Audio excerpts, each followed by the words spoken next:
पर में मौसम के बदलते तेवर, अमरीका निशाने पर, बर्फबारी का बदतरीन तूफान, मुख्तलिफ हादसात में अमवात की तादाद 70 हो गई। शदीद बर्फबारी से निज़ाम ज़िंदगी मुंजमद हो गया। न्यूयॉर्क का शहर बफेलो बर्फ से ढक गया।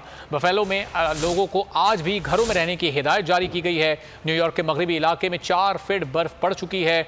लोग इसके नीचे दब चुके हैं और बिजली से भी महरूम हैं। कनाडा में भी बर्फानी तूफान ने मामूलात ज़िंदगी को तहस नहस करके रख दिया। जापान में बर्फानी तूफान ने 17 जिंदगियां निगल लीं। मस्कत में शदीद बारिश से ट्रैफिक का निजाम दरहम बरहम हो गया।